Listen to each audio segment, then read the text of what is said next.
Welcome to Dreammakers, candid conversations with women that will change the way that you see success, purpose, and what it takes to bridge the two. I'm Neha Sampat, a 3-time tech founder and CEO with a focus on companies that are places to dream big, build up, and be a good human. I'm CEO of Contentstack and also a certified sommelier. So typically we drink wine here, but both Leigh-Ann and I are getting over a cold. And so instead of wine, we're going to have tea, but we will talk about a wine that we love. So we'll come back to that in a moment.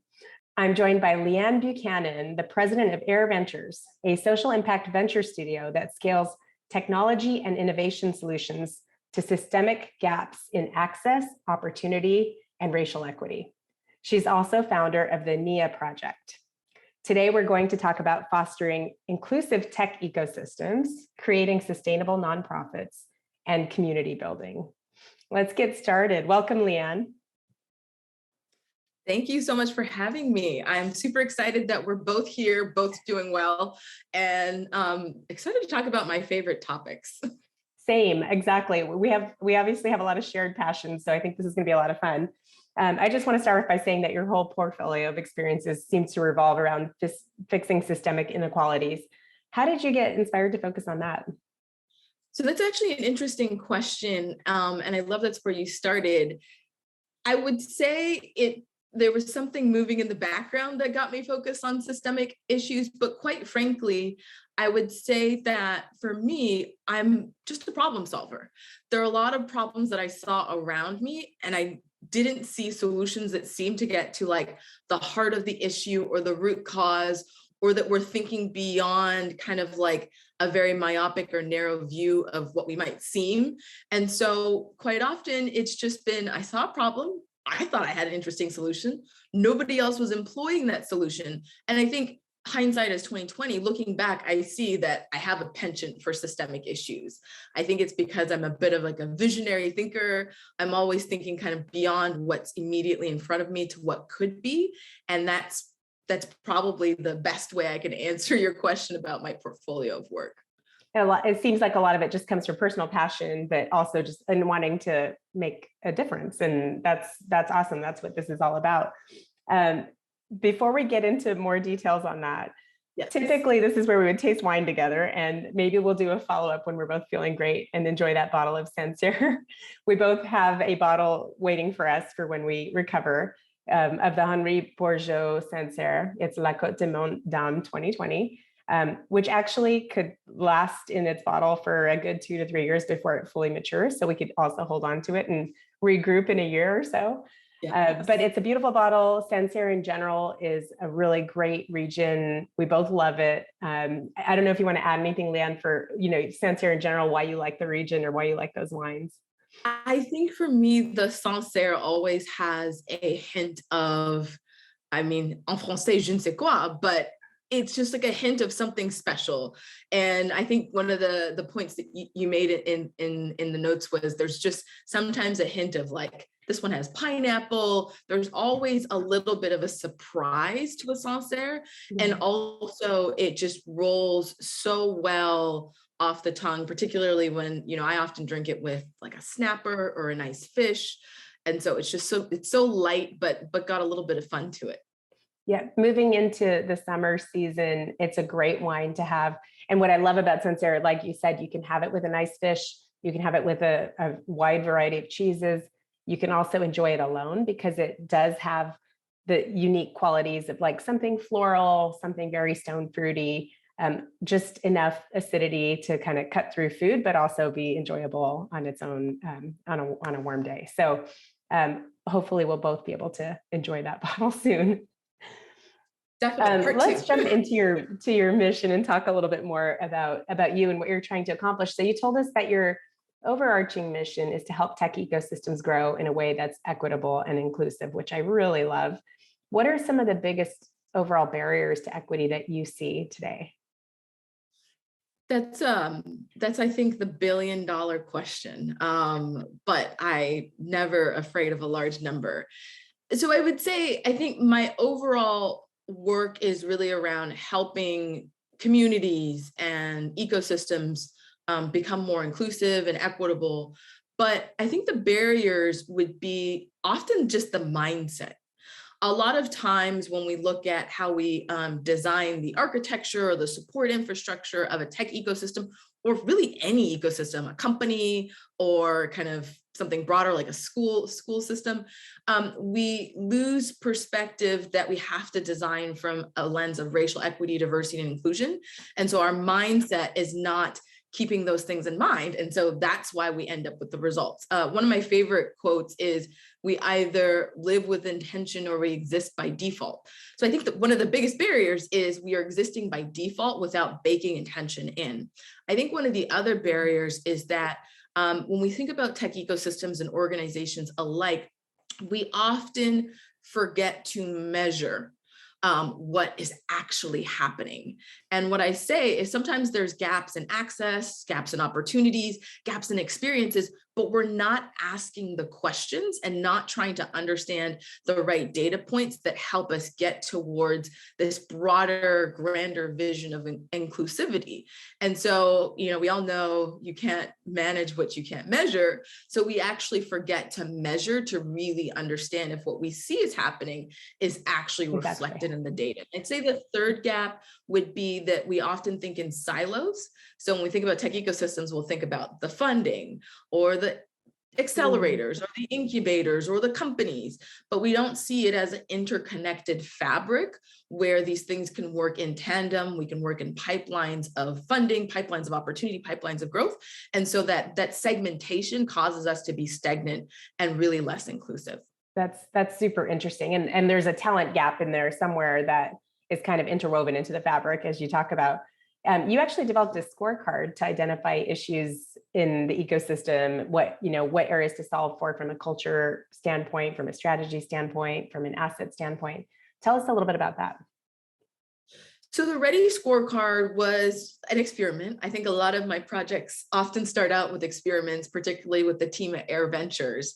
And we had just come off the heels, or we were coming to the end of our tenure in running the Venture Cafe. Now, when I started the Venture Cafe in Miami, there wasn't as cohesive social fabric. This was an ongoing Thursday gathering where we see hundreds of people. We had a really good snapshot from a relationship and a data perspective of what the community looked like.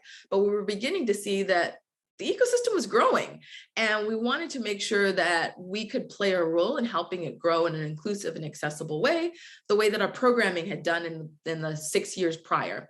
And so our team really said, where should we focus? But we didn't know. There wasn't publicly available data on where the biggest gaps were when we were looking at our work in the community through a lens of readiness, or racial equity, diversity, inclusion, as I call it. And so we partnered with a group called Forward Cities, who kind of developed an entrepreneurial equity scorecard.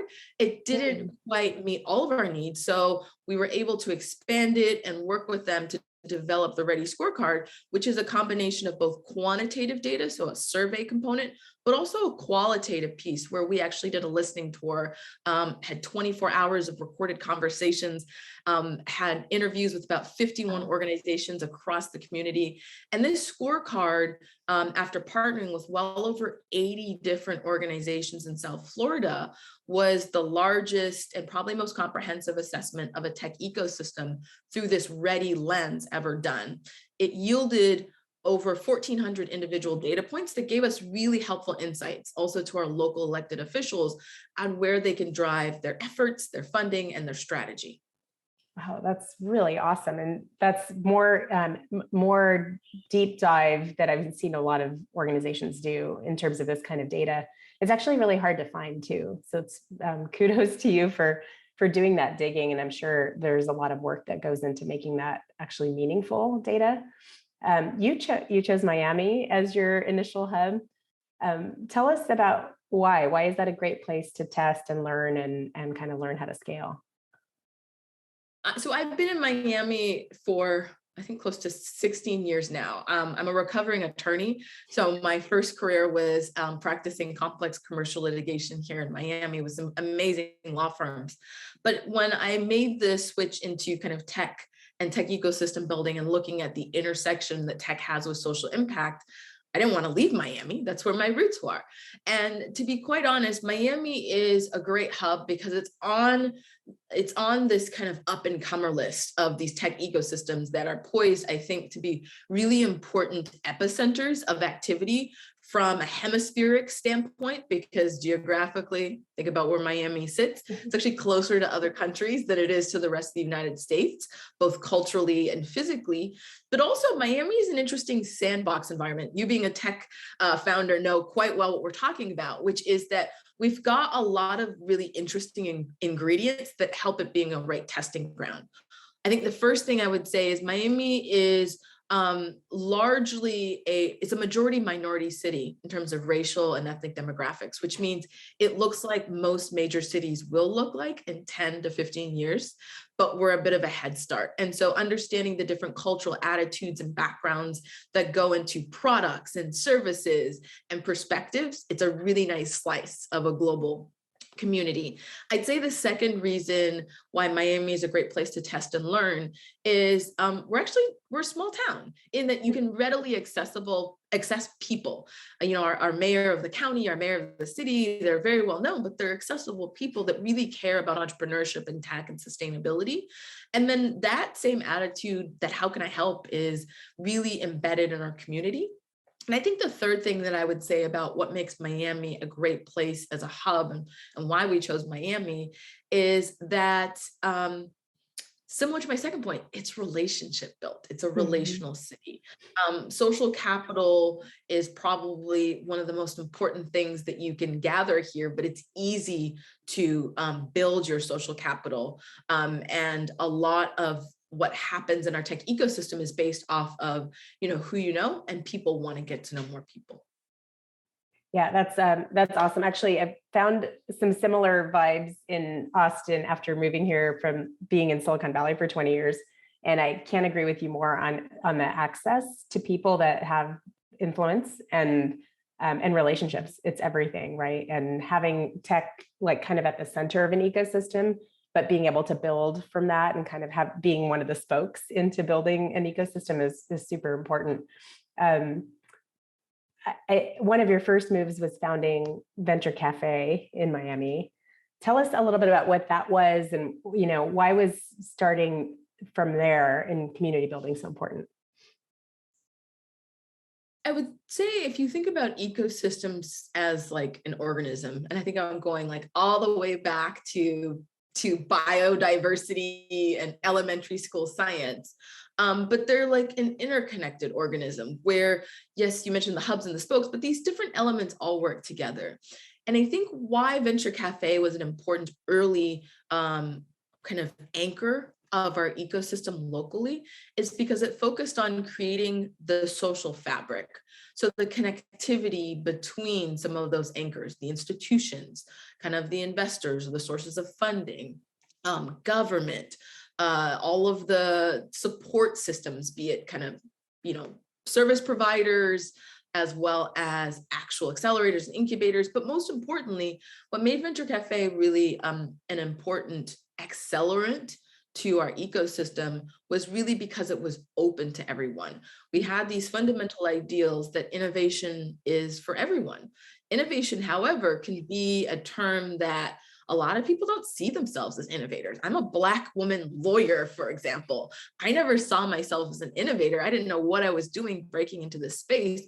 But now, several years later, I realized I'm definitely an innovator. I start things, I have bold ideas, and I'm able to call together the money, the ideas, the talent, and the resources to take an idea into scale. Over the 5+ years that we ran the Venture Cafe, we were able to serve 55,000 individuals, 49% of which were women, over 70% people of color. And those metrics, I think, are important because it demonstrates the community around tech, around innovation must be for everyone, because tech and innovation are those important tools and social processes for making our world better, for making things more efficient, and everybody has the capacity to contribute to that. That's amazing. And I like the kind of reframing of innovation and what it means. And like when you think of the word innovation in the traditional sense, you might think about like inventing something. And if we think about it today, it's really about challenging status quo and having an idea that's different than the norm and finding a way to bring it to life. And as you say, to scale that idea into something real and tangible. Yeah, and I think I would add, the Latin root of inno is inno novus, just something new, right? And I think that when we zoom out and look at like society, we've got like some existential challenges that exist, from kind of climate change to kind of this racial reckoning that really became part of the public zeitgeist in 2020 with the murder of George Floyd. We have the lack of representation in tech. There's some big challenges that are going to require new thinking, new perspectives. And I think when I look at the definition of innovation, for me, it's really that it is anything new that can improve the human condition, right? Anything new that can change the way we do things, because we recognize some things are working, but quite frankly, not everything is working quite well. Agreed. So back to community, it's sort of the new frontier for business today. Not just business, but communities in general are impacting the way that people think about living their lives.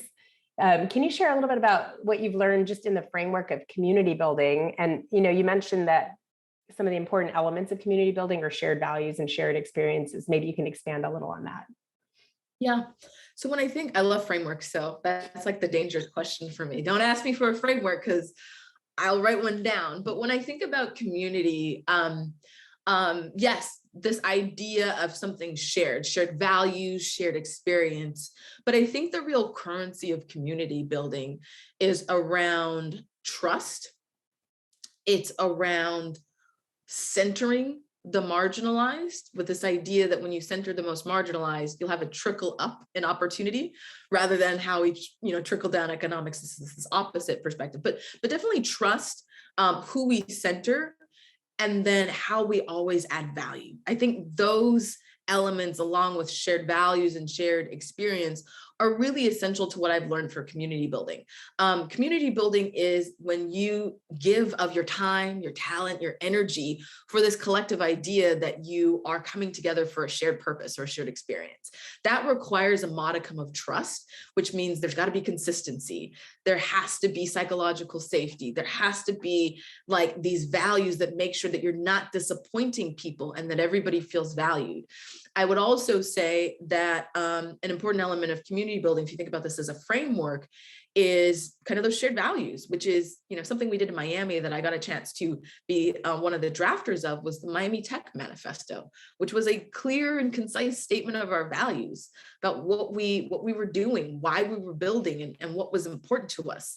And so values are important for both trust, but also because when you're building community, it's about people, and you connect with people with whom you have the same values. And I think the last thing that's really important when it comes to kind of this idea of like, what does it mean to build community, is value add, not value extractive.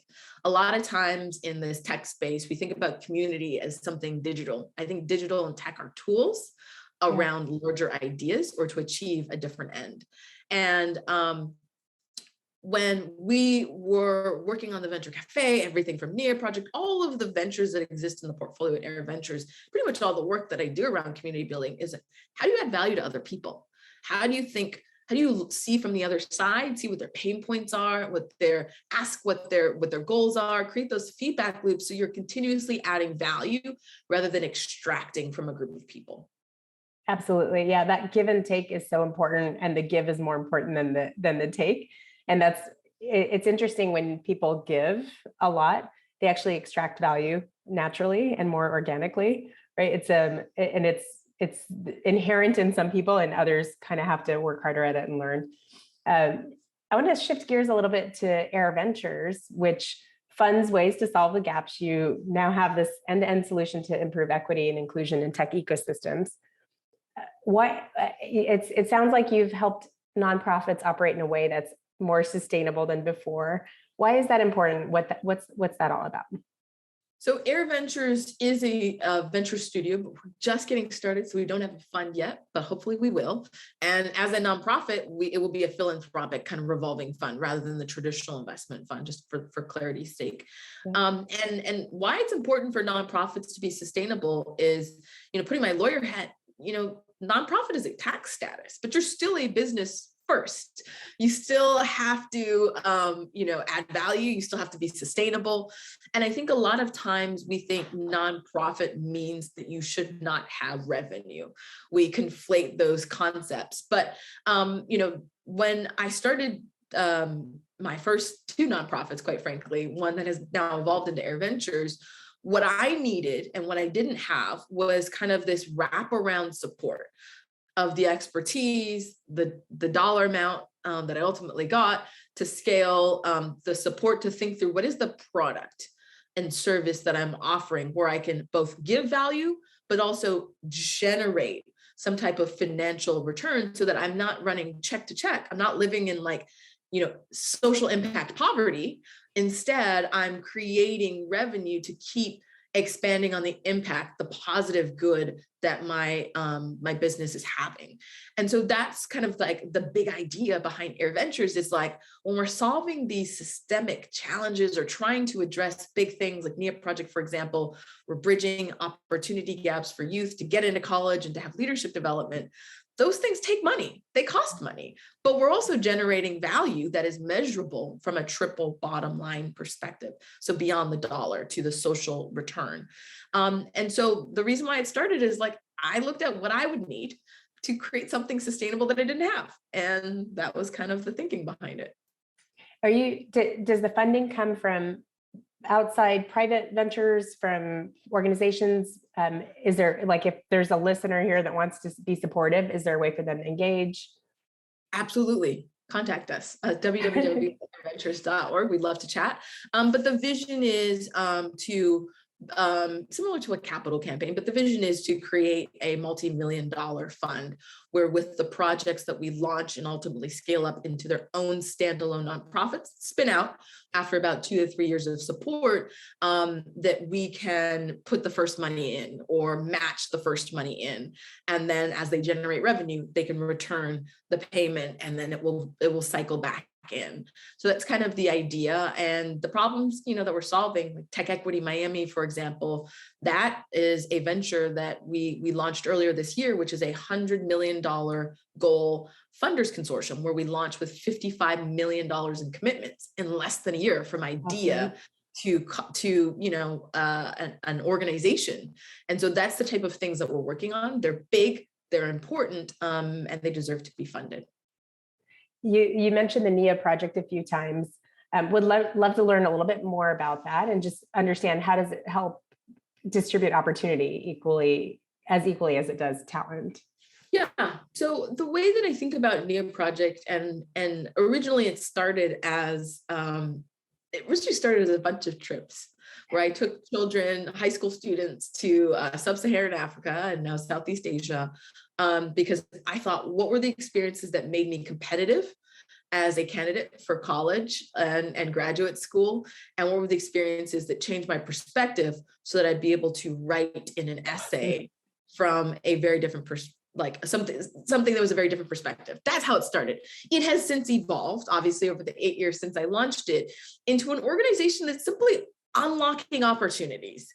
And the types of opportunities that we want to unlock for the high potential yet underserved youth of color are two things. One, college. We know the data shows and the research shows that higher education is one of the fastest ways to lift people out of poverty, and it increases your earning potential over time.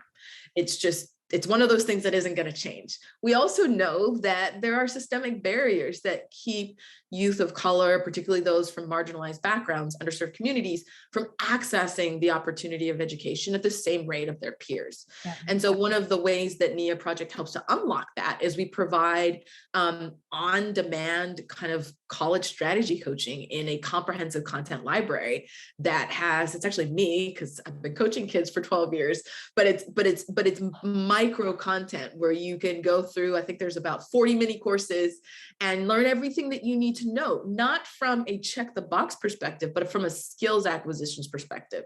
A lot of students said, nobody ever asked me why I did a resume. I just thought I had to copy and paste. Well, when you learn how a resume is built, why you do it, what you're trying to accomplish, then you're going to develop that skill that's going to, hold you well into the future. What I'd say with Neha Project that's super exciting is since we've launched, 100% of our fellows have gotten into college. 95% have won scholarships, close to almost $20 million in scholarships in 8 years. We had one young lady whose story went viral recently on CNN, Good Morning America, because she won $4.7 million worth of scholarships through our access method. And so it's a content library. We're working on an AI-based kind of customizable roadmap. So when you input your challenges, you can get a roadmap of where you should focus. And then the last piece is this coaching methodology that we're beginning to train other organizations on how they can use the content, the roadmap, and this coaching methodology to see the same results for their students. That's awesome, Leigh-Ann. I saw you light up while you talked about that. And it sent me, I literally had chills from just thinking about how many people you've impacted. It's really, really awesome to hear. And I love that you're finding ways to scale that beyond the people that you can directly reach. Incredible. I'm so impressed and in awe of what you've already accomplished. If there was a magic wand that made everyone do one thing to create more inclusive ecosystems, what would that be? It's actually quite simple. It doesn't require a magic wand. It's a piece of advice that one of my former law partners told me. And he was telling me this when he was encouraging me to become more of a rainmaker and develop business. But he said breakfast, lunch, and dinner. He said, Leigh-Ann, the way that you get clients and the way that you build relationships, breakfast, lunch, and dinner. And so I actually offer that same piece of advice to a lot of people. I think a lot of times how we can connect across lines of difference and really understand other people's perspective is if we build relationship with them. We have them over for, probably lunch and dinner, but maybe breakfast. But you have breakfast, lunch, and dinner and coffee with people that are not in your circle, people that look different from you, people whose experiences are different than you. And it's not just to sit there and eat, but it's really to understand where they're coming from, what challenges they're experiencing, talk about questions to understand how their perspective and experience might differ from yours. And why that's so important, because I think the first way to change culture, and I think culture is one of the systems that we forget is the most pervasive, both in our organizations and our ecosystems everywhere, in our communities.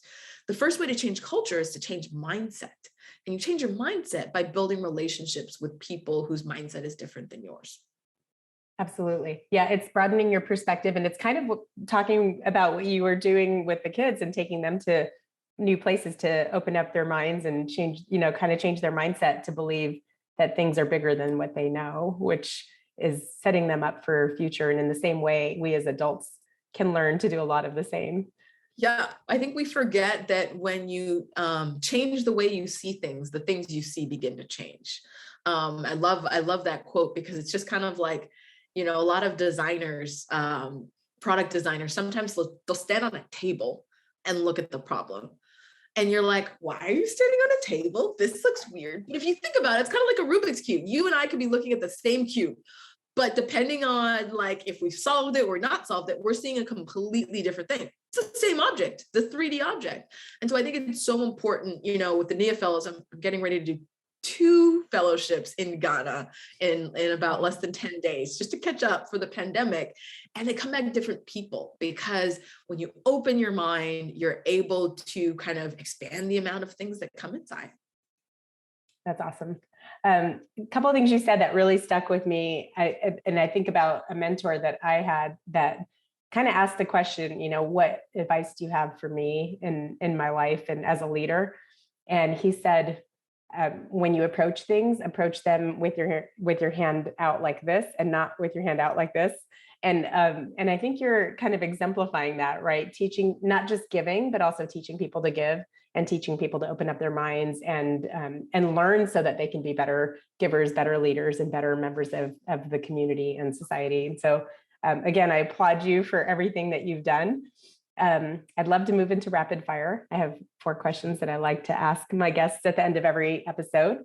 So I'm going to start with this one, which is, what is your wake up song?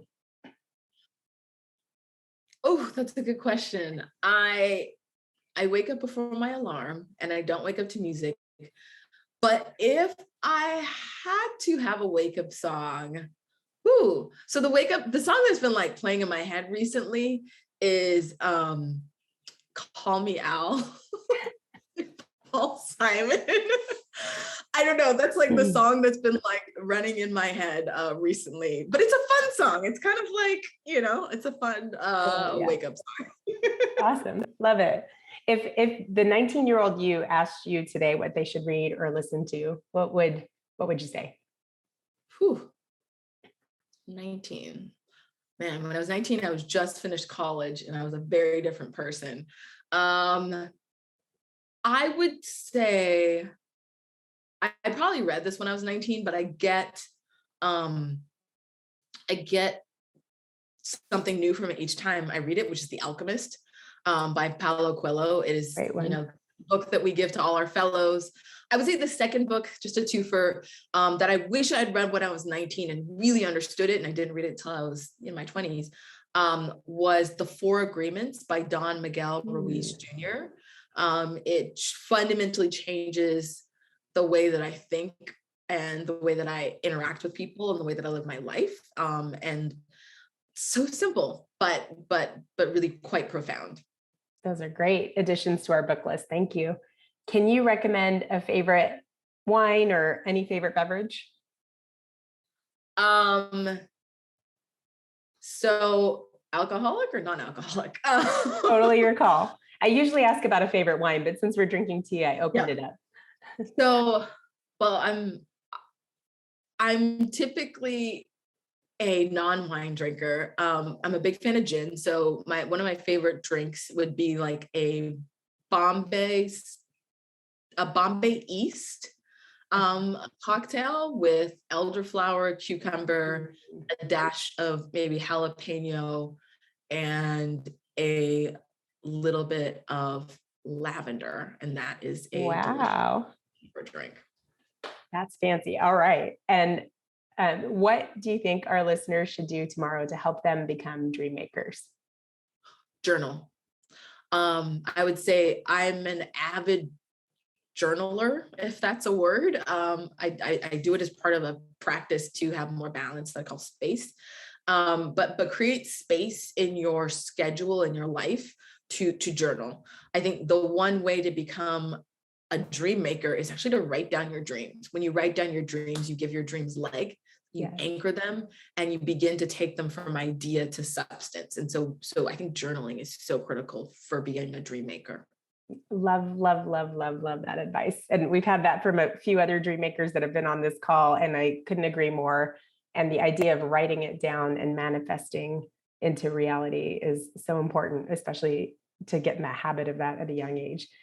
Leigh-Ann, thank you so much. This was fantastic. I loved learning more about what you're doing. I hope to get more involved and be supportive as we continue to get to know each other. And thank you again for being on the show. I really appreciate it. Awesome. Well, thanks so much for having me. And I know we got to do it part 2 when we're both able to. I'll come see you in Miami. We could drink a bottle of that together, or have the Bombay East, which sounds really beautiful too. Awesome. Well, thank you so much. And I appreciate the opportunity.